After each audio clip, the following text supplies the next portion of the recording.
Assalamualaikum warahmatullahi wabarakatuh. Bismillahirrahmanirrahim. Alhamdulillahirabbil alamin wassalatu wassalamu ala asyrofil anbiya'i wal mursalin sayyidina wa maulana Muhammadin wa ala alihi washabbihi wa barik wasallim ajma'in. Amma ba'du, qala musaddiqun rahimahullah ta'ala wa nafa'ana bihi wa bi ulumi fid dharain amin. Alhamdulillah, pada hari ini insyaallah saya akan menyampaikan tentang masalah orang-orang yang udzur puasa atau orang-orang yang boleh tidak berpuasa. Nah, jadi ini saya ambil dari dua kitab. Yang pertama dari kitab At-Taqriratus Syadidah karangan Habib Hasan bin Ahmad Al-Kab. Kemudian ada lagi dari kitab Fiqh Siyam karangan dari Dr. Hasan Hitub. Nah, jadi di sini saya ringkas ada 9 atau 10 orang-orang yang boleh tidak berpuasa.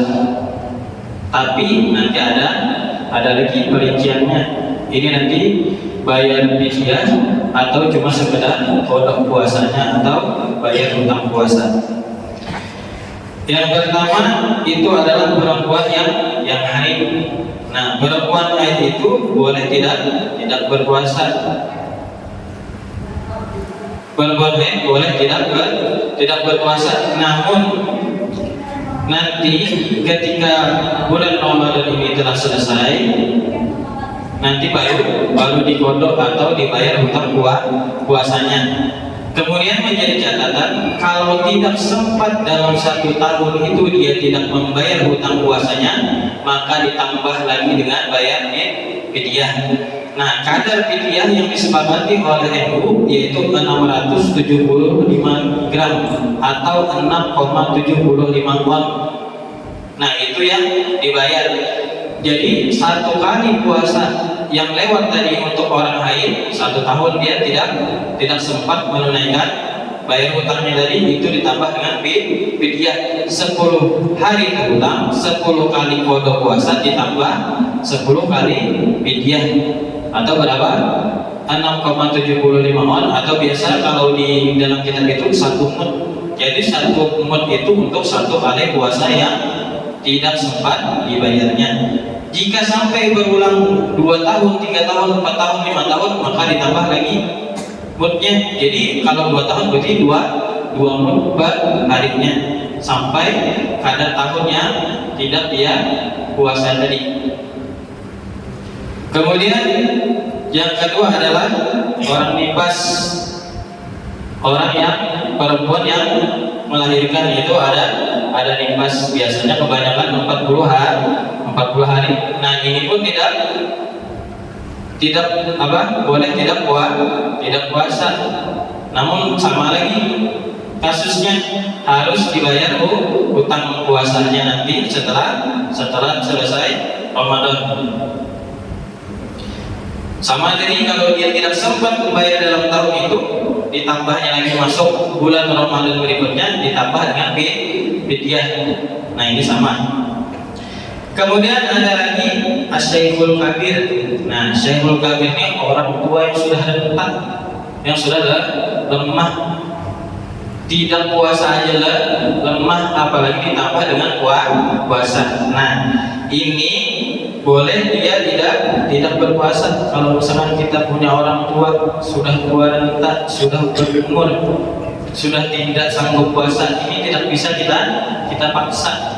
Boleh beliau tidak berpuasa.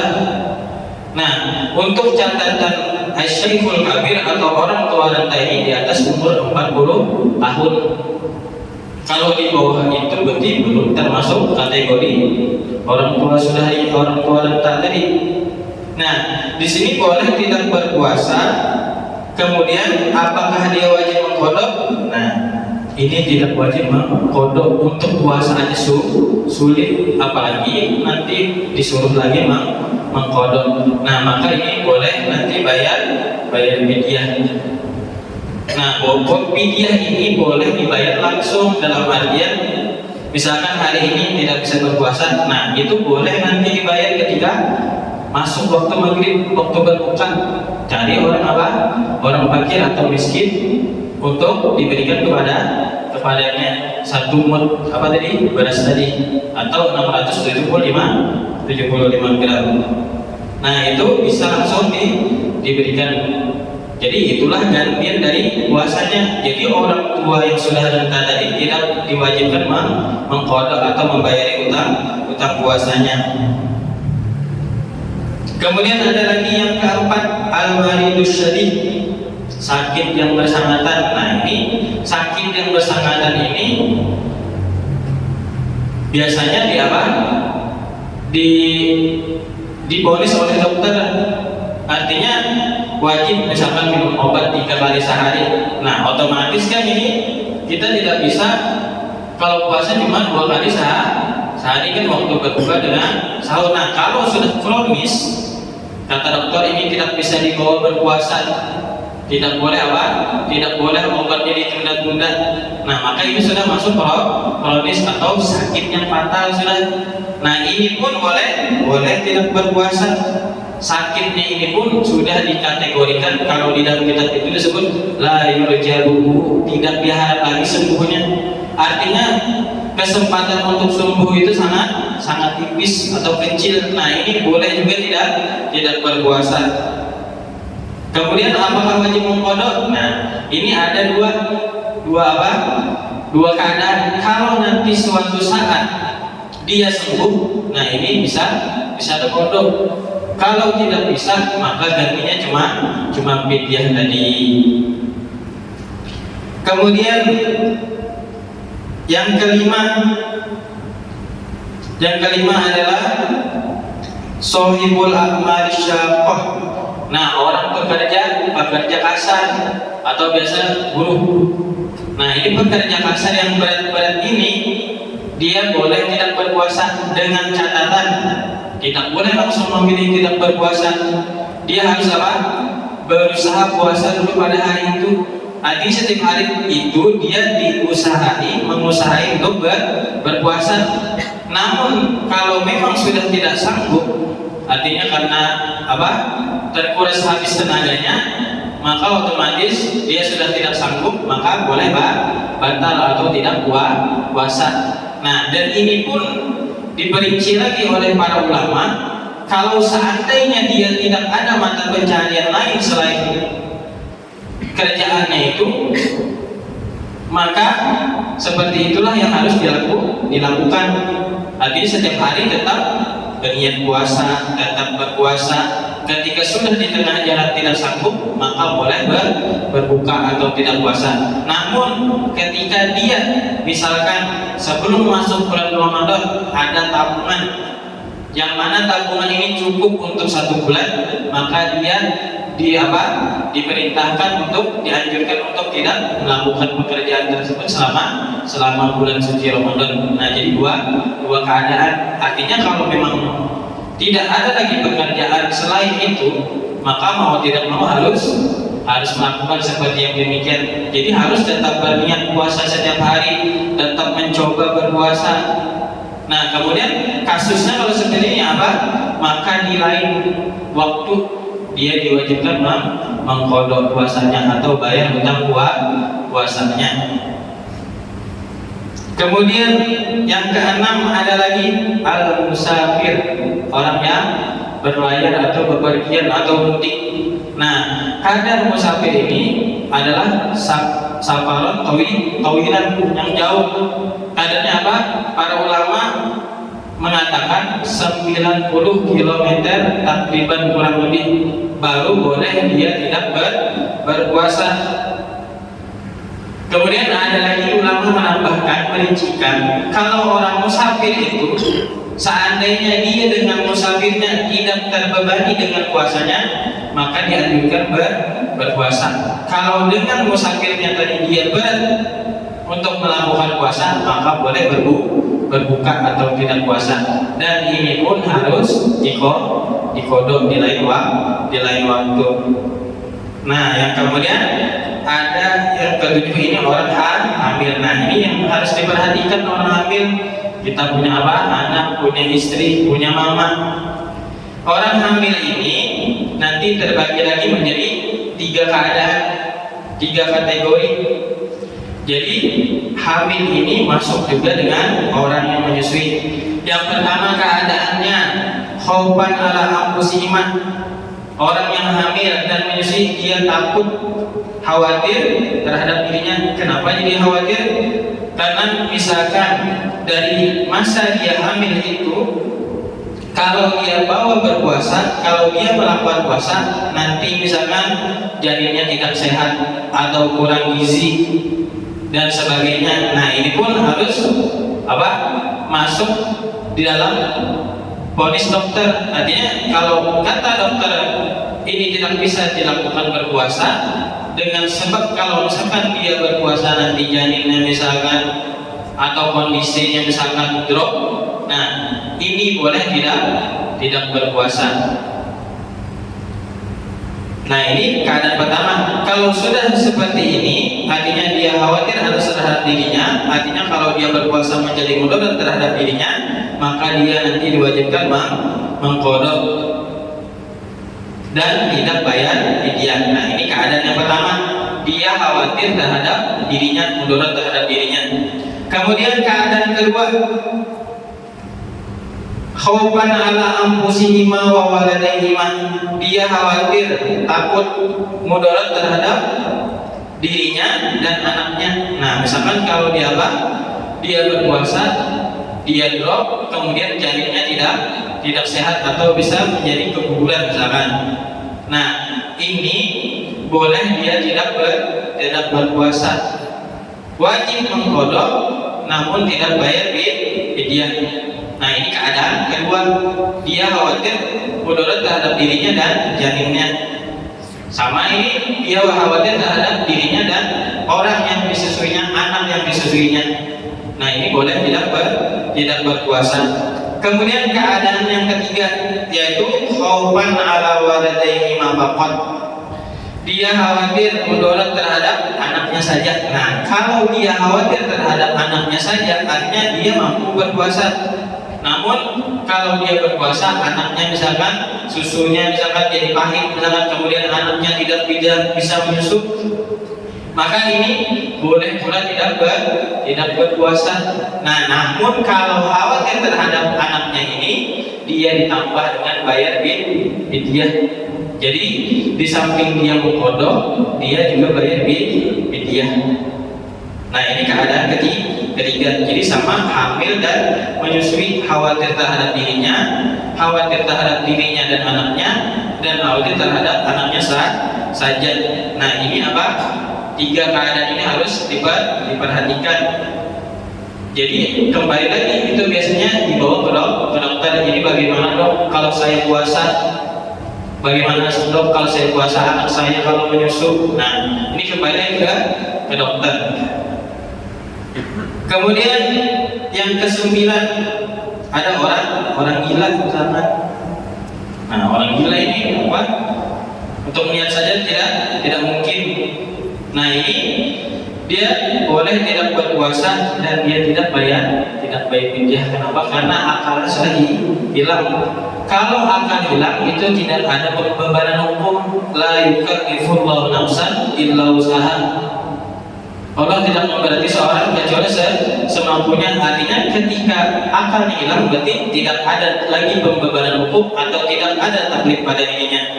Maka orang yang gila ini tidak diwajibkan lagi puasa dan tidak bayar fidyah. Kemudian orang yang mati. Nah orang yang mati namun tidak sempat bayar hutang puasanya. Nah maka ini wajib juga untuk dibayari hutang puasanya. Nah kemudian ada lagi sedikit tambahan.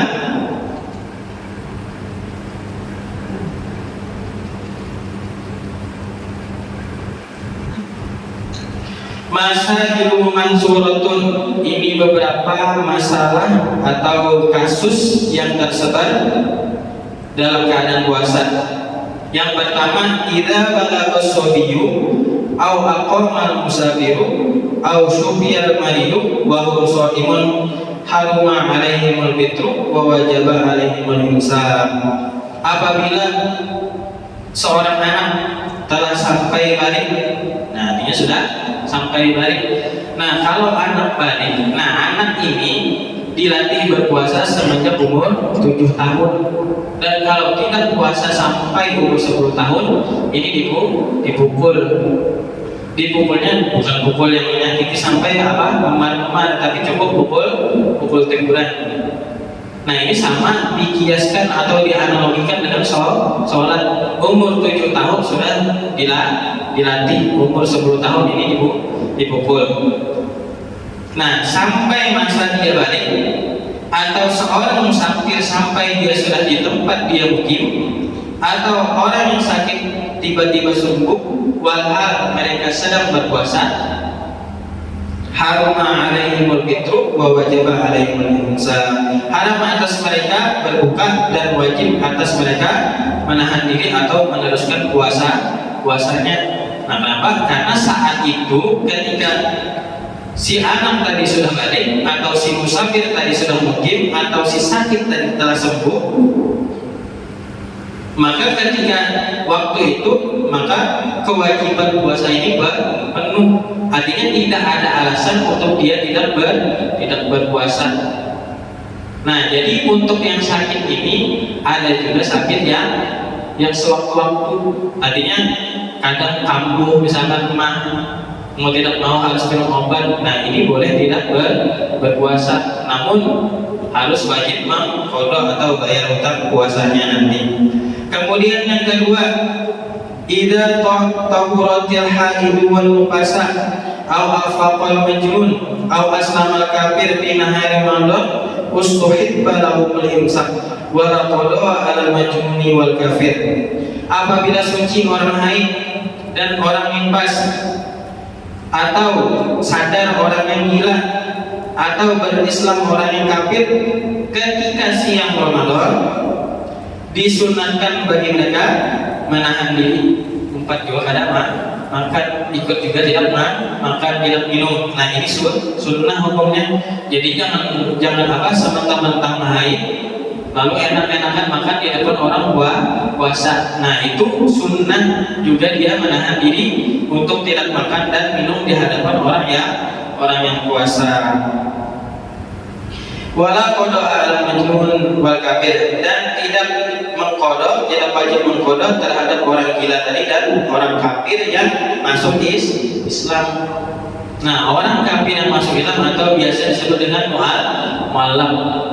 Nah, ini tidak ada sewaktu dia hidup, kan sudah balik, umurnya sudah puluhan tahun, tidak berpuasa, tidak sholat. Nah, ini tidak wajib diqadanya. Kemudian yang ketiga, al-murtaddu yajibu alaihi qada'u ma fatahu minas siyami asna riddatihi walau junna bi asna'iha. Kemudian kasus yang ketiga, seseorang murtad atau keluar dari agama Islam, wajib atasnya mengqada selama dia meninggalkan daripada puasa tadi pada pertengahan murtadnya, dan sekalipun dia gila di tengah puasa tadi. Alhamdulillah, misalkan ada seseorang murtad ketika waktu Ramadan. Nah, pada ketika dia murtad tadi, dia ada hutang. Selama dia murtad, berapa hari dia tinggalkan puasa, dia nanti wajib mengqadanya ketika masuk Islam. Dia kembali masuk Islam, termasuk ketika saat itu dia gila, tetap nanti ditambah dengan mengqada ketika waktu gilanya tadi atau bayar hutang. Ini pembebanan hukum yang berat ketika murtad. Kemudian yang keempat, minal khata'il fahish arwaqi bihi katsirun minan nas. Nah, ini sini menyebutkan termasuk dari kesalahan yang fatal yang terjadi pada kalangan manusia, kalangan masyarakat, annahum indama yasma'una adzan al-fajri yatabada'una ila syurbi i'tiqadan minhum jawaz dzalika madama al-mu'adzinu yu'adzin Nah, kata beliau bahwasanya ketika masyarakat mendengar adzan subuh, mereka bergegas untuk minum, i'tiqadan, meyakini bahwa hal yang demikian itu masih boleh selama adzan masih berkumandang. Nah, ini salah. Ketika sudah masuk waktu adzan berarti sudah habis masa sahurnya, tidak boleh lagi makan dan minum. Kenapa? Ketika sudah adzan berarti masuk subuh, artinya sudah harus menahan diri dari makan dan minum. Jadi ada sebagian orang meyakini bahwa selama adzan masih berkumandang, selama muadzin belum selesai adzannya, ini dibilangnya masih boleh makan dan minum, dan ini salah kata beliau. Wadzalika la yajuzu, dan yang demikian ini tidak boleh. Wa may yaf'aluhu fasawmuhu batil. Siapa yang mengerjakan ini maka puasanya batal. Nah, ini tidak boleh. Jadi ketika, makanya di situ ada imsak ini kalau kita misalkan seperti lampu kuning, artinya sudah hati-hati, jangan main serobot, jangan main asalan makan. Jadi harus ada imsak itu, makanya imsak itu sunnah sebelum adzan sudah tidak makan dan minum. Wa alaihi qada'u in kana shaumu fardhan, dan wajib terhadapnya mengqada, membayar hutang puasanya jika puasanya wajib atau fardhu. Nah, puasa wajib ini ada kalanya puasa Ramadan, ada kalanya puasa nadar. Nah, puasa nadar ini misalkan apa? Aku kalau misalkan anakku lulus misalkan pada tahun ini atau dapat ranking 1, aku bernadar untuk puasa, maka ini hukumnya wajib dan harus dibayar. Fa'idha syariba asna al-adani fayakunu qad syariba fi waqtil badri. Nah, apabila dia minum pertengahan adzan tadi, maka jadilah dia minum ketika waktu fajar, waktu subuh, sudah masuk waktu subuh, maka disitulah batal. Wa kullu dzalika bisababil jahli, dan seluruh yang demikian itu dengan sebab dia tidak tahu. Makanya perlu mengaji agar kita tahu. Walam yaqul bidzalika ahadun minal a'immatil mu'tabirin, dan tidak pernah ada ulama yang mengatakan bahwa ketika masih ada berkumandang, ketika muadzin masih mengumandang adzannya, masih boleh makan dan minum. Ini tidak pernah ada.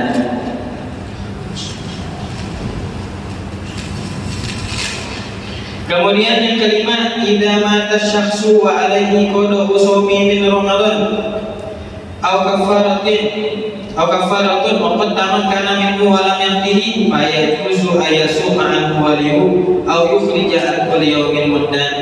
Apabila seseorang meninggal dunia dan dirinya masih ada mempunyai utang puasa atau kafar atau fidyah, dan sungguh ketika dia sebelum mati itu seharusnya bisa menunaikannya, tapi dia tidak pernah membayar utangnya, tidak pernah bayar fidyah, fayajuzu ayasumahan walihu, maka boleh mengkodokkan atau membayarkan fidyah oleh walinya, termasuk kerabatnya, anaknya, istrinya, suaminya. Nah, boleh mengkodokkan puasa, boleh juga membayarkan fidyahnya. Nah, kalau ada orang tua kita misalkan naudzubillah sudah meninggal, terus belum sempat bayar hutang puasa, maka boleh kita sebagai anak, sebagai kerabat, sebagai saudara mengkodok atau membayarkan hutangnya. Kemudian yang keenam, yajuzu fi shaumin nafli ayyutira walau biduni udrin wa la yajuzu iftaru fi shaumil fardhi ramadhana aw ramadan aw nadin aw wiridari. Boleh ketika waktu puasa sunat seseorang berbuka walau tanpa udhr. Nah, kita misalkan puasa sunat Senin Kamis misalkan, atau puasa ayam ulid pertengahan bulan, nah ini boleh kita berbuka tanpa ada udhr. Misalnya diajak teman makan misalkan, lalu susah menolak, boleh ini membatalkan puasanya. yaitu selain puasa Ramadan, puasa qada atau puasa nadar. Jadi kalau seseorang bayar hutang puasa Ramadan, ini tidak boleh dibatalkan. Artinya dia wajib sampai menyelesaikan puasanya. Beda kalau puasa sunnah, boleh dia batal kapan saja. Nah, kemudian tambahan sedikit lagi tentang bagaimana bayar fidyah. Nah, jadi untuk fidyah itu ada juga niatnya. Jadi kalau fidyah itu memang harus menggunakan utul barat atau makanan pokok negeri tersebut. Kalau misalkan makanan pokoknya jagung, ya jagung. Kalau di tempat kita beras, ya beras. Kalau misalkan ada makanan pokoknya khusus sagu, maka sagu dengan kadarnya demikian yang telah disebutnya, yaitu 675 gram untuk satu kali puasa yang ditinggalkan. Nah, kemudian untuk niatnya, aku niat mengeluarkan fidyah ini